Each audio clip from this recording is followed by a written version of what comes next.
Today we're looking at major US cities that are going downhill and will continue to do so in 2025. Welcome back everyone. Thanks for clicking on the video. I really appreciate it. Every year or two we do this series about places that are going downhill. And to be honest, we've been pretty accurate to this point. What is considered going downhill? It could be a number of things, but three stats seem to be the indicators by most Americans: crime, cost of living, and traffic. The amount of homeless is another one, but I think we've seen the worst of that in 2022 and maybe 2023. So almost every city is staying the same or getting slightly better. So in this video, we are focusing on the other three and calling it good. Towards the end of the video, there will be a question that you can answer in the comment section. Got it? Get it? Good. Let's take a look.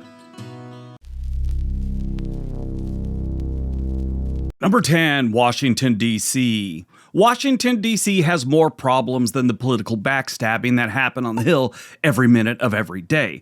They have actual backstabbings in the streets you have to worry about because D.C. is a very violent city. Their violent crime rate is 134% above the national average, after dropping down to 97% above in 2022. This place is beautiful, historic, expensive, and dangerous. There was a mover study that found that the top two reasons people leave Washington, D.C., cost of living number 1, crime was number 2, work was number 3. So why will Washington, D.C. get worse in 2025? The uptick in the violent crime, with homicides and assaults becoming more common, this is a trend that won't stop. The city's crime rate is above the national average, especially in certain neighborhoods. Of course, the cost of living. The cost of living in Washington, D.C. is extremely high, with the average home price of $610,000. In 2023, the crime rate was up 3% in Washington, D.C., and the cost of living went up 2%.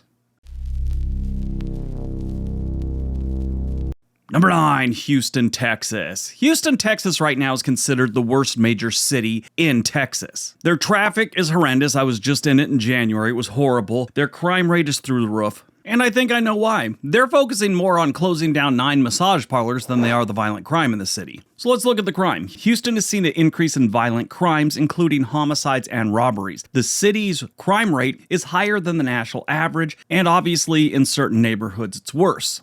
The cost of living isn't that expensive in Houston, at least for a major city. You compare it to Los Angeles, San Francisco, New York, Boston, other major cities, this one is not bad. The average home price is about $271,000. Traffic is another killer. So crime and traffic are the big ones that are chasing people out of Houston and will bring them down next year. Traffic congestion in Houston is severe, with residents often spending over 50 minutes commuting each day. The city's sprawling layout and limited public transportation options contribute to long drive times. Yeah, Houston is wide, sort of like Los Angeles, just large and spread out. In 2023, Houston's crime rate went up 2.6%, and their cost of living increased 2.9%, still lower than most major cities.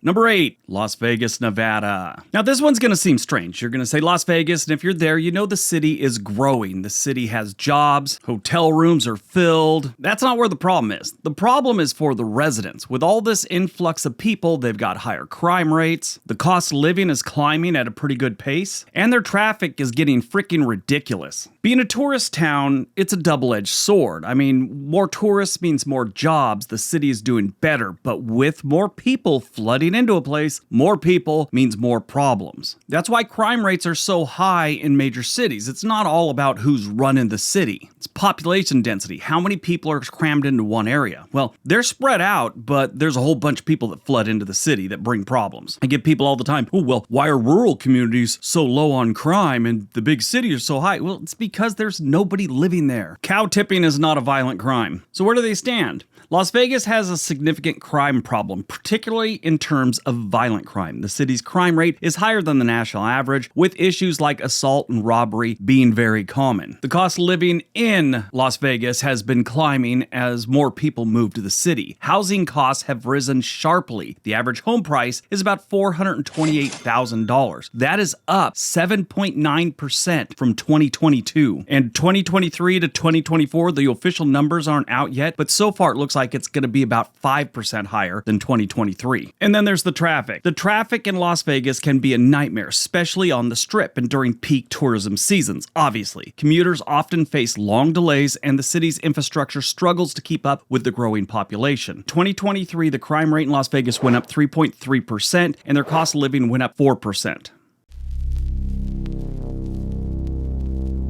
Number 7, Philadelphia, Pennsylvania. Once you get past the good things in Philadelphia, which is obviously the history, the cheesesteaks, the sports fanatics, and very impressive architecture, you have a city that should be avoided. They have some pretty bad neighborhoods, and it doesn't help they're right across the river from Camden, New Jersey, which is one of the most violent cities in the United States. A lot of Camden's problems bleed into Philly. And if you ever want to see something scary, just Google map Kensington in Philadelphia, go to the street view and click around that gem for a while. And then go back and look at the movie Soylent Green, the 1973 movie with Charlton Heston. It looks very similar to that, without the cannibalism, at least that I know of. Here's the 3 problems. Crime. Philadelphia has seen a rise in violent crime, especially with gun violence. Major problem there, that's only getting worse. The city's homicide rate has been increasing year over year, and crime is a major concern in several neighborhoods. The cost of living in Philadelphia is lower than that of New York and let's say DC, but it's been rising. Housing prices are climbing, and the average home price is up to $225,000. That is up 2.5% from last year. Now, that's not terribly expensive, but what are you getting for that? I think what you'll see, you'll think that it's overpriced. The traffic congestion in Philadelphia is worsening, with the average commuter spending over 40 minutes in traffic each day. The city's narrow streets and aging infrastructure add to this problem. The crime rate went up 3.9% in 2023, and their cost of living went up only 0.9%. This will continue to be a trend in 2025.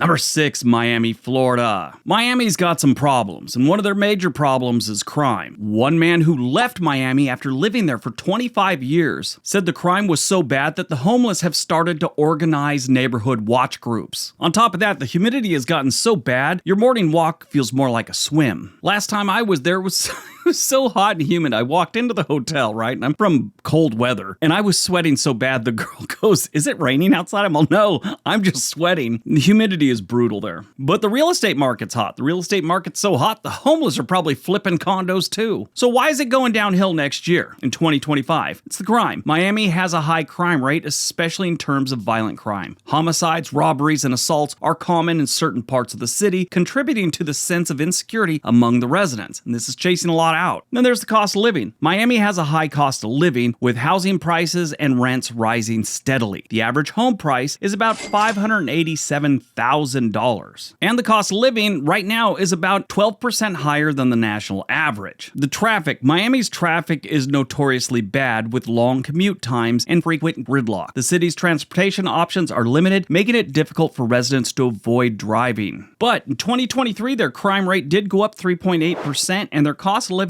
went up an additional 4.2%. This will continue in 2025. The city's going downhill.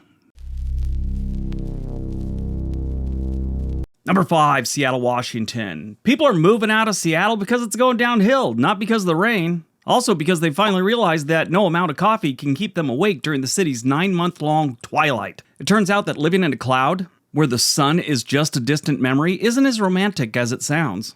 Let's not forget the rent. Rumor has it they'll now take your Tesla for your security and first month. Seattle's one of those cities that their homeless situation has kind of flatlined. It's really not getting worse. It's not really getting better. Maybe a slight difference. But with that brings all kinds of crime problems and everything else like that. And that's why it's going downhill. Seattle has seen a rise in property crime, including burglaries and car thefts, as well as an increase in violent crimes in certain areas. The city's homeless problem has contributed to that crime rate. Now, the cost of living in Seattle is ridiculous. It's among the highest in the country. The average home value is about $869,000. And rent for a one-bedroom apartment averages around $2,500 a month. Every expense, from groceries to utilities, are also more expensive than the national average. And then there's the traffic. Seattle's traffic is notoriously bad, with long commutes and frequent congestion. The city's infrastructure has struggled to keep up with the rapid population growth, leading to gridlock during peak hours. Now, they've made some great strides in that, but it's still not enough. If the population growth slows and they add a couple more projects over the next 5 years, their traffic might get a little better. Like I said, the average home value here is about $869,000, so it is expensive. Their crime went up 3% in 2023, and their cost of living went up an additional 4.4%.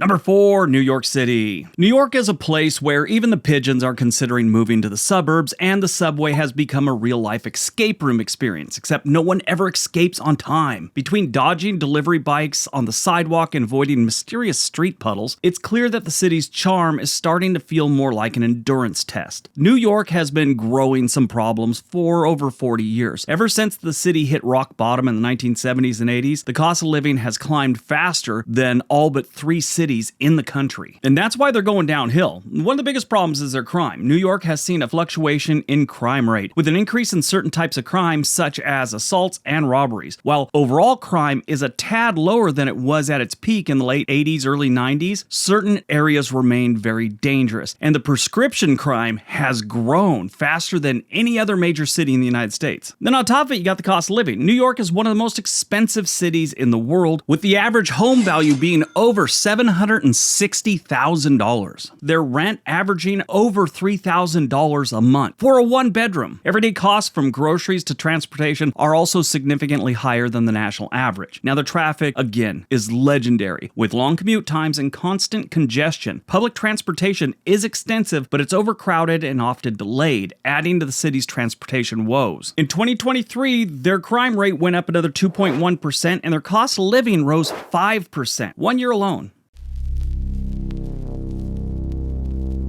Number 3, Chicago, Illinois. Chicago has got a whole bunch of problems, and most of it's the south side of Chicago. If they could just fence that area off, it'd be a really nice place to stay. Now, I've been there a few times over the last handful of years. I think 4 times in the last 3 years. Chicago is a beautiful city as long as you stay on the north end and the loop. It's just the problems in the south and a couple neighborhoods on the west are kind of bleeding into the other ones. So it's kind of dragging down the whole city more than it did before. And why is it going downhill? Crime's number 1, top of that list. Chicago has one of the highest violent crime rates in the country, with frequent shootings, homicides, and assaults. The city's south and west side are affected by their crime rate, making it a major concern for the residents. Now, their cost of living is pretty high too. The cost of living in Chicago is lower than like New York and San Francisco, but it's still high. Housing prices are on the rise, with the average home value being over $300,000. Rents are also climbing in Chicago as well. It's not as expensive as some of the other major cities in the country, but it's in the Midwest, and it just it's supposed to be cheaper. It is a little bit, but that's too expensive for the Midwest. And then there's the traffic. Chicago's traffic is notoriously bad, with long commute times and tons of congestion. The city's aging infrastructure and ongoing construction projects add to the frustration of getting around. They have a train system, but I've been on it. It's a little packed. The crime rate in Chicago was up 5% in 2023, and their cost of living jumped 4.2%.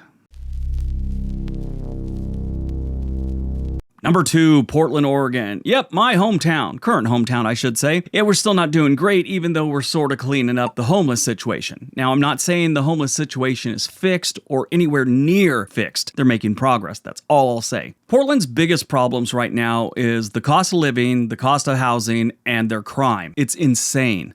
Their commute is not that bad, but people still complain about it. So why is Portland going downhill even though they're cleaning up their homeless situation? A couple, 3 or 4 years, it might be a different city, but their crime rate is on the rise. Portland has seen a significant increase in crime, especially in terms of property and vandalism. That has to do with the homeless people. The city's growing homeless crisis has also led to a rise in violent crimes. I moved to Portland in 2010, so I've been here over 14 years now. When I first moved here, there wasn't a real issue with the homeless, and the crime rate wasn't terrible. I mean, there was crime, but you didn't hear about a shooting every frickin' night. We hear about shootings every night now, and most of them don't even hit the news. On top of that, we decided we were going to stop enforcing drug use, so it was just out in the open. They tried it because nothing else was working. That didn't work either. So they criminalized it again. Now they're cleaning up that mess. Now those messes are getting better, but we're still not out of the woods. Portland will continue to suffer in 2025 because of the cost of living, cost of housing, and the crime rate. Traffic isn't terrible, but it is getting worse.